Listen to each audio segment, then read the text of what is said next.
yaghurrannakum billahil ghurur. Kamu jangan tertipu dengan kehidupan dunia. Makanya saya itu orang yang paling fanatik sujud. Soalnya kalau suwun jenengan sing sujud. Wes sujud salat 5 waktu lah nikmati. Karena sekali kamu terbiasa mensifati dunia ini penting, nanti kamu akan lupa mensifati akhirat itu penting.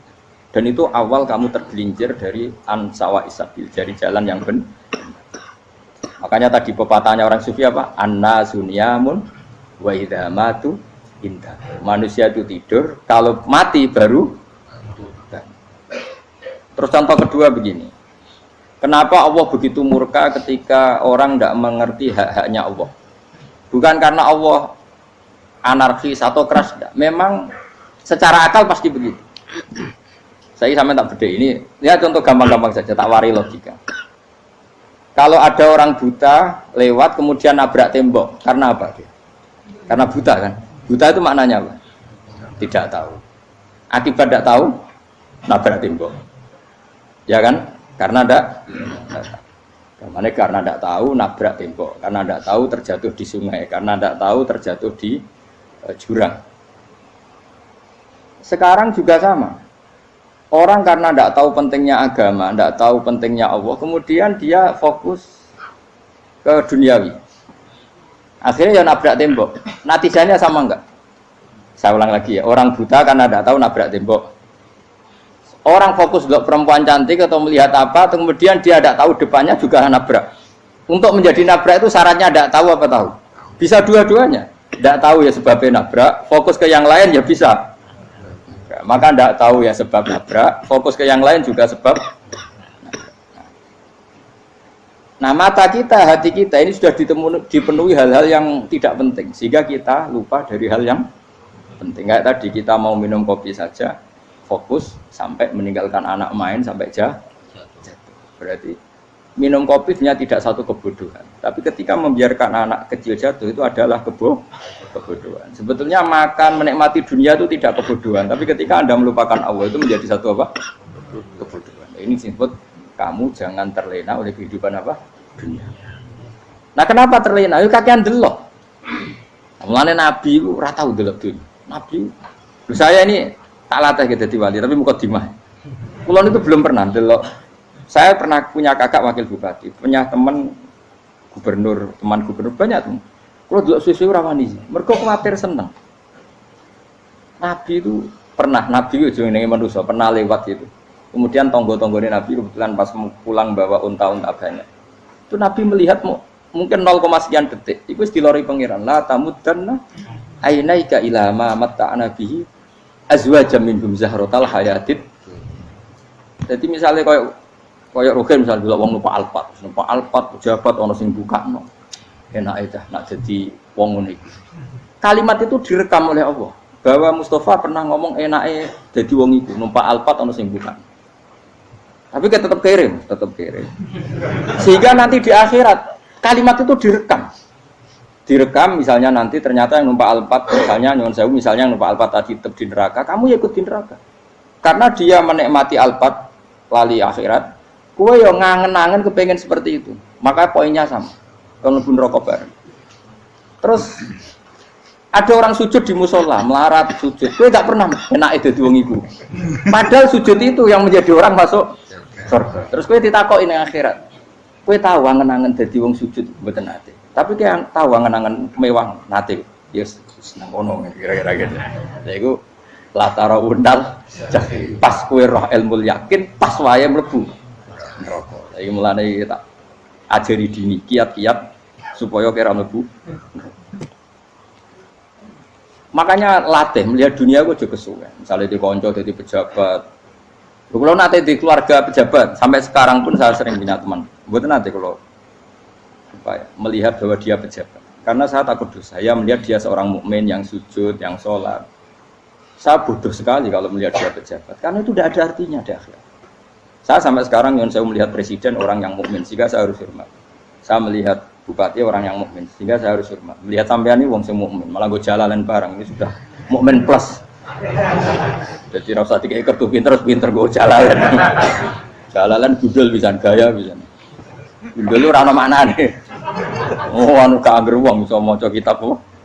Gendeng. Jos lah. Jadi saya ulang lagi ya. Makanya saya itu nanti kalau sampean alim sudah kayak saya, itu pasti nggak bisa nggak kagum sama sahabat. Sahabat itu, apalagi Rasulullah ya tentu. Sahabat dulu aja yang gampang ditiru. Sayyidina Umar ketika ditusuk oleh siapa? Abu Lu'lu' siapa? Al-Majusi.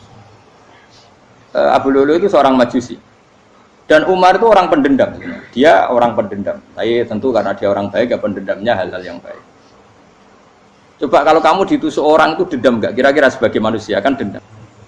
Itu tanyanya begini sama yang ya taruh sekarang orang dekatnya. Yang bunuh saya tadi siapa? Oh itu Abu Lu'lu' Al-Majusi, Hulamul Muhirah. Dia budaknya Muhirah. Majusi, iya ya Umar. Dia sudah mau mati. Itu ngetikan gini, sama siapa otaknya?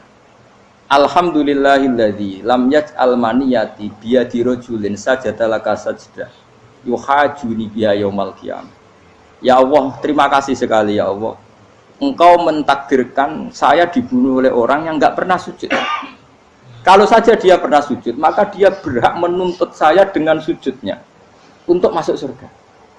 Artinya gini, kalau dia ditusuk orang yang pernah sujud, misalnya Sayyidina Umar kok ditusuk oleh Ruhin, kemudian Umar masuk Ruhin masuk neraka, aku tetap pedih Gusti. Isowai sujudnya dia menjadikan enggak berhak masuk neraka. Artinya Umar sangat hormatnya pada sujud itu dia enggak berani. Jadi kira-kira kok Umar sujud kowe iku kira-kira rawani maksudno anak kowe mlebu neraka. Piye-piye di kekuatan sujud yang mempotensikan tetap dia masuk surga. Makanya dia seneng, dendamnya kesampaian. Syukur lah nek sing mateni aku ora tau sujud. Jadi tak patut nang neraka langsung bludeng ngono kira-kira gitu. Saking hormatnya ambek sing jenenge sujud. Tapi kita sekarang enggak. Rawang ning musala sujud, ya jeneng wong nganggur. Otak kita ini sudah PKI lah kamu. PKI halus. PKI yang tanpa kartu, paham? Makanya Allah kalau muji sujud, enggak sampean tak latih supaya baca Quran yang benar. Kayak apa Allah bikin Ka'bah? Kayak apa mulianya Ka'bah? Itu dibikin Allah untuk apa? Lil akifina wa satusai warrukais sujud, dan untuk orang-orang rukuk dan sujud. Ketika Allah menurunkan rezeki di bumi dan di langit, itu perhitungannya Allah masih itu asli. Rabbana liyuqimus shalah faj'al afidatan minan nas tahwi ilaihim warzuqhum minas sama. Gusti, ben nak sujud ku kuat. Piye-piye menungso nak ramangan ra kuat. Nak is kuat, dia tenaga yo ben sujud. Liyuqimus shalah. Ketika Allah muji orang baik, atta ibunal abidunal hamidunas saihuna satrusé arraqiunas sajid. Yang rukuk yang sujud. Karena tadi ketika nanti Anda di akhirat, kenangan terbaik Anda di dunia itu hanya sujud.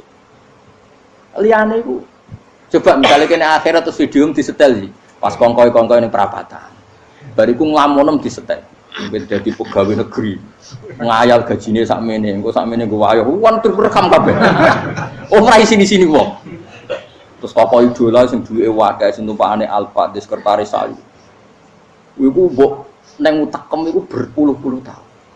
Dan itu jumlahnya poinnya misalnya 100.000. Bareng idol anu Kanjeng Nabi mau 10%, cuma gayanya mau maca sholawat, tapi sebetulnya agak tahu bayangno ini miskinan Mbak Amit nih miskinan. Gayanya mau maca sholawat tapi teke ora tahu kepengen melarat koyo. Itu direkam. Makanya dari Habib-habib sing alim-alim niku almar'u ma'aman ahabba hada targhib wa tarhib. Kita ini kan sering dimotivasi mubaligh. Mubaligh itu kan saya naik dewi nak ngomong, pokoknya seneng Nabi swarga. Dari Habib-habib sing alim nak ngritik, masalahnya dewe mu almar'u ma'aman ahabba. Wong dibarno wong sing diseneng. Apa kamu bisa menjamin seneng Nabi saudure seneng wong-wong itu? Jangan-jangan kita lebih berkeinginan seperti orang tertentu yang kaya raya, yang terkenal, yang hebat. Meskipun kowe oleh sana muni seneng Kanjeng Nabi. Jangan-jangan status cinta kita terbukti ke orang itu. Iya toh, misalnya gambarnya pasang neng kamar, wah, partai, uang, kuasa. Terus, kue nyumbang masjid nyuwun sewu mau 50.000, tapi bareng nyumbang untuk kemenangan orang itu 10 juta. Nyebut uang itu satu hari 100 kali, nyebut Nabi pendak sholat. Warung dihitung, dipoling mbek malaikat, disurvei buat dipoling orang-orang pokoknya. Dengan cara begini, status senangnya orang ini ke siapa? Ya, ono pengajian sholawatan nyumbang 50.000, nanggo pemenangan 1 juta. Diundang hayya ala sholah mlaku ngenteni komat. Tapi nak diundang acara kampanye teko ngarep sedurunge 2 jam. Baru sekian di polling, terus kadar cintamu ke siapa coba? Dari sekian indikator misal cara polling. Jangan-jangan diputuskan lebih seneng ke itu. Ya sudah almarhum aman. Apa? Makanya kata orang-orang alim almarhum apa? Orang itu terserang disenangi. Masalahnya kita tidak ada jaminan lebih seneng Nabi. Ya ora ono jaminan ya saya sampean misale. Hitung dhewe-dhewe ora usah meneng terus kok wedi dosa wis kadung dosa iku wis kadung. Makanya Sufyan Ats-Tsauri itu dadi wali ku mangsa mergo ibadah akeh mboten. Sufyan Ats-Tsauri gurunya Imam Syafi'i dadi wali ku sederhana. Sama tak ceritane orang-orang jadi wali dengan cara yang sederhana. Tapi kan niru copy paste ya, artinya ora apa ya, KW lah. Kalau niru enggak apa-apa tapi KW kebaikan. Sufyan Ats-Tsauri itu ditanya, kenapa kamu sedekat itu sama Allah dan Anda keramat? Jadi resepnya begini, Pak. Saya itu belum pernah ke masjid nunggu adzan. Paling enggak setengah jam, 1 jam sebelum adzan itu saya sudah ada ke masjid. Ditanya, kenapa begitu? Ketoke kok kawula sing elek, moro ngenteni diceluk. Wis ngerti nak waya yak mono iku Allah nyeluk. Misale saya punya cah dalem atau saya punya karyawan, tiap jam 8 itu buka toko. Nah, bayangno itu juga. Saya punya karyawan tiap jam 8 tugasnya buka. Selalu buka tokonya ngenteni tak panggil. Hen Rohen, toko buka, siap. Tapi besok ya ngono lagi, hen jam 8 buka, siap. Tiap hari gitu, kira-kira kendaraan karyawan itu goblok apa sopan? Kira-kira enggak jawab deh. Goblok kritik terus kowe gitu. Nah, Sufyan Ats-Tsauri tidak mau gitu. Wis ngerti nek Allah ya mono wayahe manggil. Dadi ya kerja malu wis ning kono. Dadi nek Allah hayya ala sholah pun Gusti. Hayya ala sholah pun penting mriki. Iku sudah dadi wali. Oh, iku saya buat tiru tapi KW lho, enggak masalah, tapi ini kan resep napa? Lho mangkel lo gak kira-kira. Ono karyawan tiap jam 8 kon buka toko. Selalu marane ngenteni di panggil. Jadi wali dulu tuh punya cara muamalah sama Allah tuh luar biasa. Ya ora usah mbok tiru terus kemen dadi wali wis ra iso kadung salah. Biasa wae. Aku lah nganti saiki ya biasa wae. Aku mau masjid ngenteni mekumat ya biasa wae. Tapi aku kan iso dadi wali lewat jalur liya lah aku ya. Jalurku kan akeh. Mulang ya mari wali, sabar ning coba ya mari wali. Jane ana jalur fikir ya mari wali. Tapi kan loro, fikir loro. Jadi Imam Adil ya wali, di bojo judes itu wali, masyhur. Ana wali ku barokah di bojo judes. Iki ya jalur dadi wali. Wah lebih ngeri lagi. Ngeri tenan antine akhirat dijak wedi. Jadi anak jote wae kan. Para suami takut istri silakan baris sing wis baris sing wedok. Pak rene lho tetep moro-moro. Wong wedi bojo kegawangan ini akhirat bahaya, you know. Yes. Bahaya wedi bojo nganti kegawan apa? Teng akhirat. Masyhur jadi cerita-cerita wali wis. Biasa ulang lagi ya. Latih, meskipun dari kecil latih. Makanya kamu tahu kenapa Quran itu kalau ngendikan sujud kayak gitu spesial. Balillah fa'bud wa kum minas syakirin. Jadi meskipun kita di dunia umumnya orang saya makan, saya minum. Saya juga punya istri, punya keluarga, punya apa. Tapi saya belum pernah melihat anak saya itu sebagai anak saya.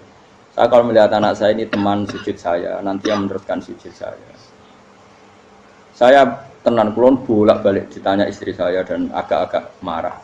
Gus Pak, kenapa kamu hormat sama anak sampai gitu? Kalau nanti manja gimana? Kalau terlalu manja, saya bilang itu udah anak saya. Itu nanti yang meneruskan sujud saya, meneruskan rukuk saya. Saya nanti pasti mati dan saya butuh di bumi selalu ada yang sujud sama Allah. Dan itu yang paling dalam otoritas saya itu anak saya. Orang lain itu enggak dalam otoritas saya. Jika kita melihat anak itu ini penerus sujud saya, penerus rukuk saya. Kita enggak sudah duniawi sekali. Rumah tanah anak tua ben di rumah. Kapitalistik. PKI lah pikirannya yang ngono, Cina yang ngono. Wong fasek-fasek ning dalan yang ngono. Kowe nggawa jalalan ngalor itu percaya ngono. Jadi dulu itu kalau para nabi donga fahab li milladunka waliya yarithuni wa yarithu min ali Yakub, seorang turunan yang meneruskan tradisi sujud, tradisi. Sehingga ulama-ulama dulu kalau ndongakno anake ya min ahli sujud, wa min ahli Quran, wa min ahli sunnah napa? Enggak apa-apa kowe seneng donya gak apa-apa. Ora usah tak warai wis seneng dhisik. Paham? Dadi iki ora usah. Ora usah cara Gus Bak ra apa-apa. Ora usah tak arani ra apa-apa wis mbok lakoni. Makanya pulau suwun sangat. Sujud itu luar biasa. Nanti kamu di akhirat kenangan terbaik Anda di dunia adalah pernah apa? Sujud. Bayangkan kalau itu jadi orientasi Anda. Anda berpolitik, cek melok partai Gerindra, cek Golkar, cek PDI supaya jadi penyuara sujud tidak dilarang di Indonesia karena umat Islam mayoritas. Saking mayoritasnya sampai pejabat rasolatnya rawani. Beberapa pejabat rasolat bakal dipilih. Itu berarti kamu berpolitik niat bikin satu pressure supaya standar orang benar adalah sing nopo sujud itu ya benar. Kok yang kaya kerja biar bisa beli tanah untuk masjid, yang orang miskin ikut menopang supaya masjid itu berdiri. Semuanya orientasinya menuju apa? Sujud. Jadi tidak sujud itu harus jadi wong khusuk sing goblok terus sujud terus. Tahu-tahu negara dikuasai komunis misalnya, terus akhirnya sujud gila. Termasuk menciptakan satu suasana Islami di negara ini juga berarti menciptakan keberlangsungan sujud. Karena dengan suasana Islami berarti sujud tidak dilarang, bahkan dianjurkan dan sebagainya. Ini penting saya katakan karena kalau tidak diingatkan ruwet. Nabi itu pernah punya anak dalam. Anak dalam itu setelah mau boyong cara santri itu ditanya, kamu minta apa sama saya? Ya Rasulullah kasih waktu 1-2 hari mau saya pikir. Karena yang menanyakan orang yang sayyidul awalin wal akhirin setelah sekian 2 hari, minta apa kamu? Jalur Anda gak tanggung-tanggung. As'aluka murafaqataka fil jannah. Saya minta jadi temanmu di surga. Oh Nabi kaget tuh. Kok kalian diwarai wong? Mboten terus mari. Kok Nabi diwarai wong ndak ada ya. Terus kenapa kamu minta itu? Kata tadi, kalau saya minta dunia itu nanti zailah. Dunia itu pasti hilang, faniyah pasti hilang. Maka yang abadi adalah saya jadi temanmu di surga. Tapi apa kata Rasulullah Jabe? Fa'inni ala nafsika bikasrotis sujud. Ya sudah kamu bantu saya, kamu memperbanyak sujud. Kayak apa? Nabi pun mintanya fa'inni ala nafsika bikasrotis sujud. Saya bantu untuk menolong diri kamu memperbanyak apa? Sujud. Makanya di pertama surat turun itu ada wasjud. Kamu bersujud dan kemudian mendekatlah kepada Allah. Tapi sekarang enggak. Karena kita kena hijab duniawi, mitra penting, semuanya penting dan semuanya penting itu makna di hati kamu adalah hadun. Bahkan ngidolakno kiai perkara hadun nafsu, kowe nak dadi kiai gede. Wah, teko ditolak Al-Badru. Wale napu pidato MC-ne muni Saiful Fadilah wal Karomah, mbah sauni-unine MC. Bariku disangoni dihormat. Tekan muji ulama wae dari segi dun. Ya, bariku iso wayo akeh macam-macam. Utek nek selek, tekan muji ulama wis dari segi. Makanya saya ini termasuk ulama, kalau kan saya ngebis biasa. Kalau jarang kerso di panggungnya, seneng dulu. Supaya semua ulama udah dipandang secara apa? Dunia. Saya sampai sekarang ngedus anak kulo biasa. Teng pasar gitu biasa. Kulo marung teng pasar mangan gitu biasa. Nak seneng kulo ben atas nama wong alim karena apa? Kalau kita terlalu menikmati dunia, lama-lama orang seneng ulama juga dari sisi dunia. Keren, jadi kiai teko disualami dicucupi munggah. Ya enggak apa-apa itu enggak dosa sebenarnya, tapi takut saya utek elek-elek ini ngidolakno perkara duniawi, show-nya itu lho, Pak. Dadi ngene tak pikir teko ngaji bar wis warmu paham karemu ora karepmu.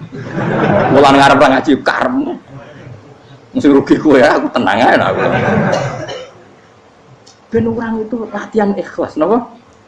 Latihan. Kulo kadang gitu protes mbek tiyang-tiyang. Gus, jenengan sekali-kali nak tidak tak derekno kok umum. Aku itu tidak mengharamkan itu, meneh kula dereng tuwa. Dereng haji malah turu, topa meneh. Dalane ra roh dereng kiai malah ngel-ngel wong. Ngurusin tahu tak kon derekno ning kota, tak kon sepeda motor kan terno ning gone Malibu. Dalane ora roh malah yo neraka. Lha kene dalan akhirat ora roh donya ora roh. Lah tak koyo wong iso urip. Dalan dunia ora roh, dalan akhirat ora mbok roh iku apa. Repot. Jadi kenapa saya ndak mau, bukannya menolak. Saya senang kalau kiai-kiai terhormat, senang sekali. Saya senang kalau ada ulama dihormati karena supaya jadi tradisi ulama itu terhormat. Tapi jangan semua ulama mau dihormati. Nanti lama-lama jadi siklus. tekan mencintai kiai saja karena fasilitas. Kowe seneng dadi imam masjid akbar, masjid Istiqlal, imam besar. Seneng mergo kenal presiden, datang dikawal. Seneng dadi sugih, wah keren salat ngarepe Ka'bah, teko dikawal askar. Ya kalau seneng karena itu kan berarti menjadi dunia. Itu sirinya kenapa Rasulullah ketika ba'da Fathi Mekah sudah menguasai Mekah, sudah naklukkan Mekah Madinah. Nabi itu satu hari terbiasa mau sarapan saja kadang nggak ada yang dimakan. Tanya ya Aisyah, apa saya bisa sarapan? Enggak ya Rasulullah. Ya sudah saya tak puasa. Supaya tetap terkontrol bahwa umatnya mencintai beliau bukan karena kebesaran. Itu Rasul. Itu setelah periode Mekah loh. Jangan kira itu periode Medina. Apa? Itu periode apa? Medina loh. Periode yang setelah Nabi punya segala. Tapi Nabi tetap seperti itu. Kenangannya Aisyah sebagai istrinya apa coba? Dia cantik sekali. Aku tahu jajal turun ngarepin Nabi terlentang. Ya Nabi tetap sholat. Nah beliau sujud sikilku tak ingkretno. Nah beliau ngadeg tak lonjoro meneh. Jadi Aisyah wa ana muqtaridotun bene adi turu terlentang. Jadi cara ya sudah terlentang. Mau Nabi nak sholat suwi dia tetap sholat. Begitu bojo ayu orang ngerasa sholat. Bojo elek ora sholat ngono. Bojo elek amen junub meneh. Kowe ora kena go contoh. Kasus wis wong kasus. Kowe di bojo ayu prawan turu karepku sik salat ora bos misale lho. Pemene wong jegoten wae tambah over. Mustofa kalau orang nyek jegoten liyane ora parah situ. Mergo nang nyek wong akeh dosa, nang nyek wong sitok ora. Misale dosa wis tak hitung mau ke sore. Aku nyek dosa sitok, mulang ganjarane 10, cek susu piro? Cek surplus orang dagang cek. Cek badi. Iku ana adene ra ikhlas. Ora ra ikhlas aku yo ra ikhlas ilmuku, malah lara. Malah rokok ping 13 sebenarnya. Makanya ini dipikir ya, saya ulang lagi, harus dipikir secara matang-matang bahwa kita tidak boleh terlena oleh kehidupan dunia. Menjadi bodoh kan Anda minum teh, kemudian anak Anda jatuh di pinggir Anda.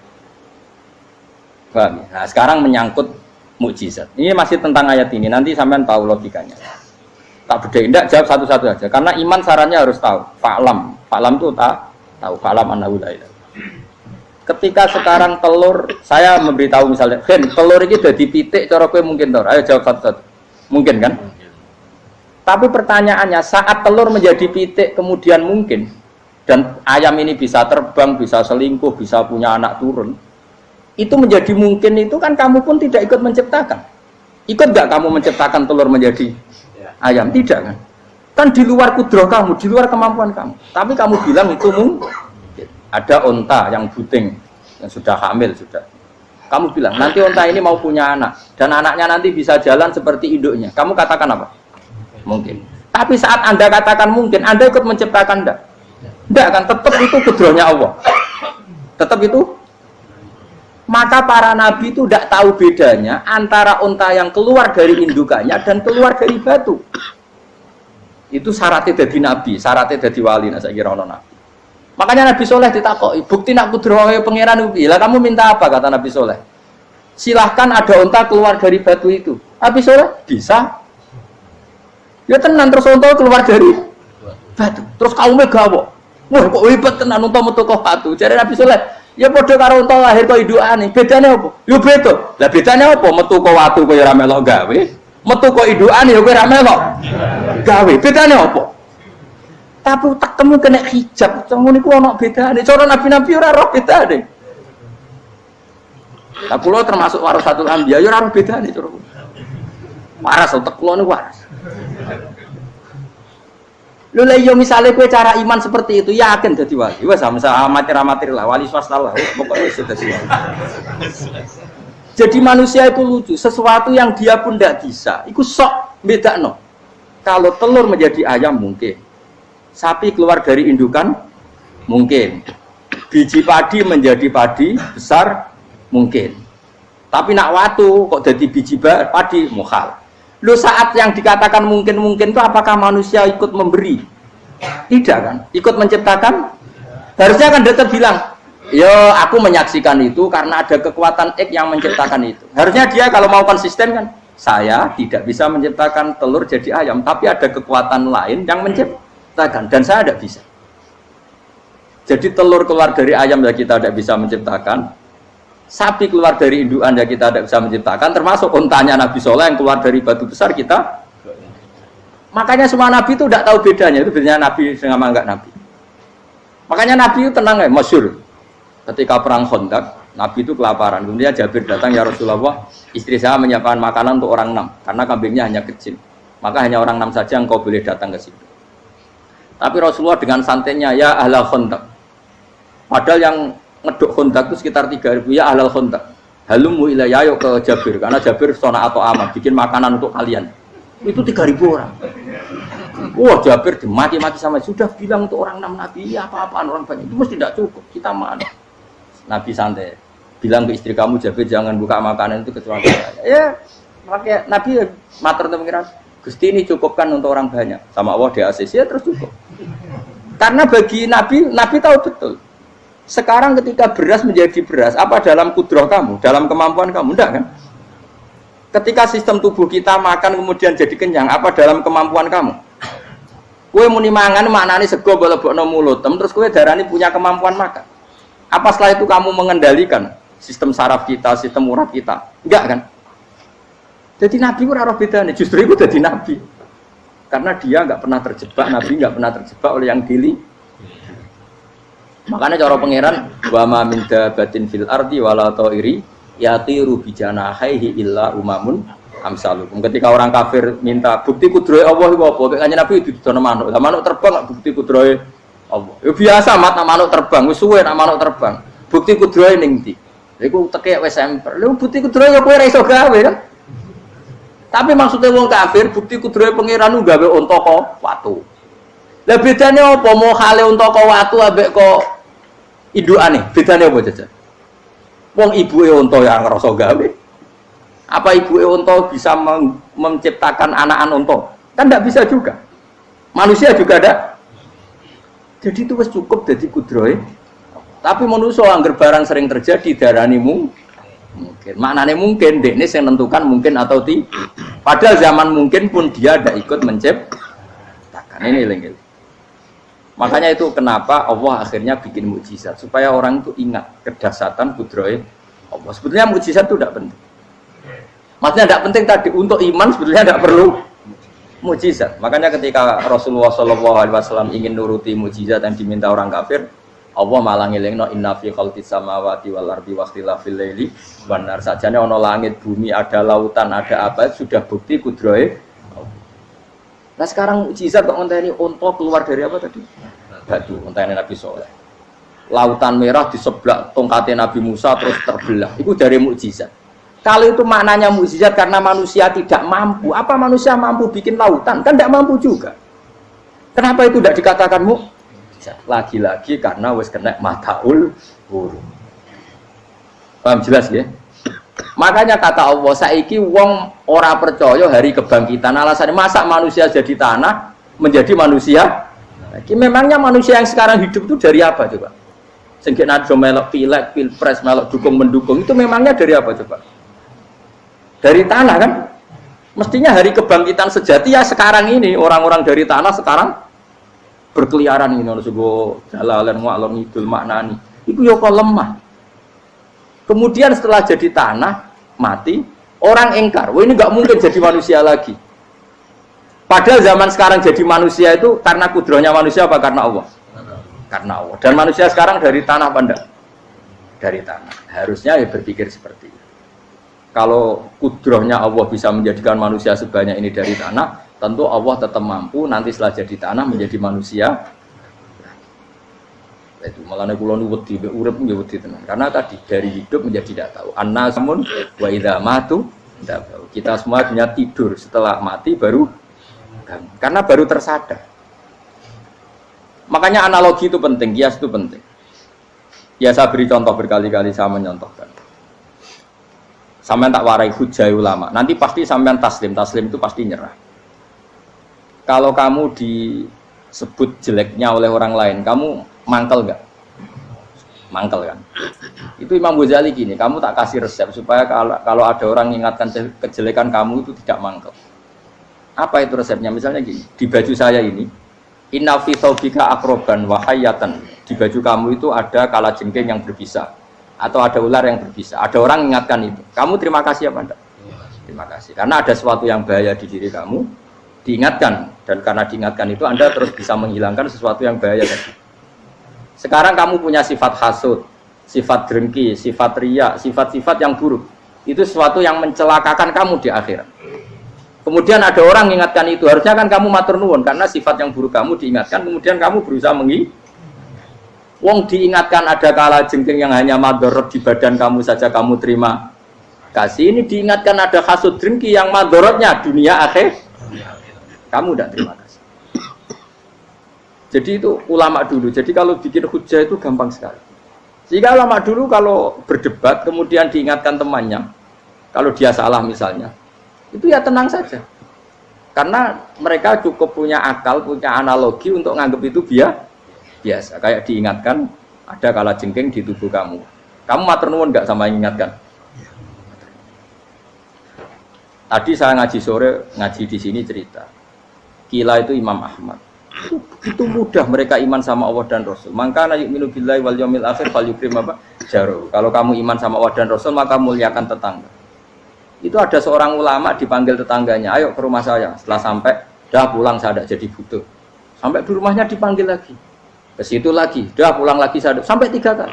Itu si ulamanya senyum-senyum santai. Ketika pemuda tadi insaf dan minta maaf, kenapa Pak Ulama kamu kok tenang saja? Jawabannya enggak. Kata Rasulullah, saya disuruh hormat tetangga. Saya senang sekali bisa melakukan perintah Rasulullah. Jadi saya nurut kamu itu tidak ada urusannya dengan kamu karena perintahnya Rasulullah. Nangis pemuda tadi. Kalau kita kan enggak, gengsi dong, giambar. Ini kan kita gayanya mulai sunnah Rasul, tapi uteknya jihadun nafsi. Nah kalau kamu sudah gitu, tak daftar jadi wali, mbok KPU-ne oleh nyetujui mbok kapan roh nanti. Daftar. Saya ulang lagi, jadi kamu harus terbiasa dengan kias yang diajarkan Quran ya. Jadi ketika bibijian jadi pohon besar, itu pun kamu katakan mungkin. Padahal ketika kamu katakan mungkin, kamu pun tidak ikut menumbuhkan bibijian jadi pohon asam yang besar. Itu menunjukkan kudrohnya Allah. Artinya sebetulnya kamu hidup semuanya itu hanya menyaksikan kudrohnya Allah tanpa kamu memberi kontribusi. Kenapa kamu yang menentukan mohal dan tidak mau? Harusnya mau taslim menyerahkan diri nak kabeh mau nyekseni kekuasaane Allah. Itu sing dimaksud Quran apa ya tanazzalul amru bainahunna lita'lamu annallaha ala kulli syai'in qadir wa annallaha qad ahata bi kulli syai'in ilma. Alam raya dibikin variasi kayak gini mau tujuannya Allah supaya kalian menyaksikan kemampuannya. Warna jelas ya. Makanya ketika ada pangeran, ketika bumi yang sudah mati tak hidupkan dengan hujan, begitulah kadzalikan nusyur. Ya kira-kira seperti itu proses sesuatu yang mati menjadi hidup lagi. Jangan lupa untuk tinggalkan komentar Anda dan klik like jika kalian suka. Silahkan share dan bagikan ke teman-teman Anda. Untuk berlangganan kami, silakan klik subscribe channel Ngaji Kiai. Assalamualaikum warahmatullahi wabarakatuh.